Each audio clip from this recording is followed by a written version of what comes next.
ঠান্ডা ঠান্ডা ব্রেড মালাই রোল কেউ যদি আপনার উপর রেগে গিয়ে থাকে তাহলে এটা বানিয়ে নেন। এত বেশি মজাদার এবং সুস্বাদু যে খাওয়ার সাথে সাথে আত্মা পরাণ কলিজা ঠান্ডা হয়ে যাবে। আপনার উপর আর রাগ করে থাকতেই পারবে না।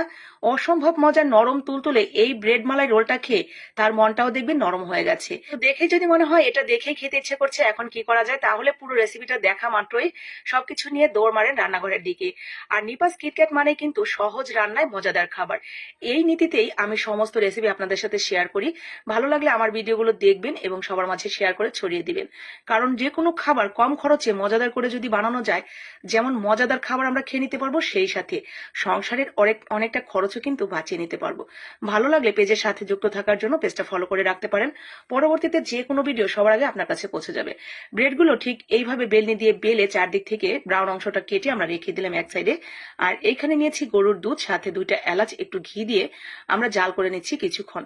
জাল করা হয়ে গেলে এর সাথে আমরা দিয়ে দিব গুঁড়া দুধ। তো গুঁড়া দুধ আমি মোট হাফ কাপ ব্যবহার করেছি। তো হাফ কাপের মধ্যে অর্ধেক, মানে হাফ কাপের অর্ধেক প্রথমে এখানে দিয়ে নিলাম, এরপরে দিয়ে দিলাম চিনি।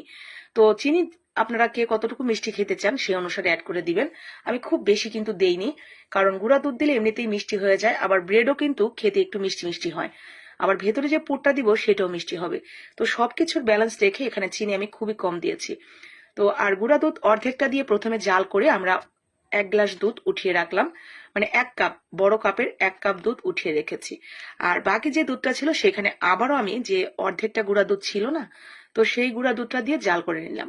জাল করতে করতে অনেকটা যখন ঘন হয়ে এসেছে, কমে গেছে, ঠিক তখন এখানে মাত্র 1 চামচ কর্নফ্লাওয়ার নিয়ে এমনি নর্মাল পানি দিয়ে একটু গুলিয়ে আমরা এখানে অ্যাড করে দিয়েছি। ব্যাস, এখন আমরা এইভাবে কিছুক্ষণ নাড়াচাড়া করব। 1 চিমটি লবণ দিয়ে দিলাম, এতে করে মিষ্টির ব্যালেন্সটা খুব ভালো আসবে। তো সুন্দর করে দিয়ে এখন এইভাবে আমরা কিছুক্ষণ রান্না করে নিব আরো একটু ঘন করার জন্য। তো এই তো হয়ে গেছে আমাদের ভেতরের মালাইটা রেডি। এখন আমরা সেই ব্রেডগুলো দিয়ে কিভাবে মালাই রোলটা বানাই দেখেন। তো ব্রেডগুলো তো প্রথমেই রেডি করে রেখে দিলাম, এরপরে দেখেন যে কোনো একটা সাইডে এইভাবে ভেতরের ওই মালাইটা দিয়ে নেবেন। এরপরে একটা সাইড থেকে ঠিক এইভাবে পেঁয়াজ দিয়ে সামান্য একটু জায়গা যে বাকি আছে, ওই যে আমরা 1 গ্লাস দুধ রেখেছিলাম না, সেখানে একটু আঙ্গুলটা ভিজিয়ে ভিজিয়ে সামনের দিকে যে একটু অংশ বাকি আছে সেখানে সামান্য একটু দিয়ে এভাবে পেঁয়াজ দিয়ে নিলে এটা আর খুলে আসবে না। তো ঠিক একইভাবে আমি সবগুলো রোল রেডি করে নিয়েছি।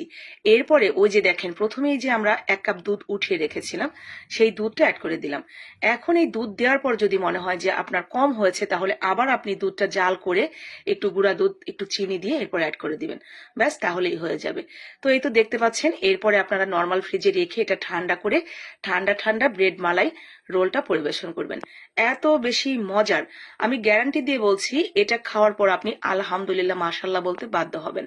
ভালো লাগলে ঝটপট বানানো শুরু করেন।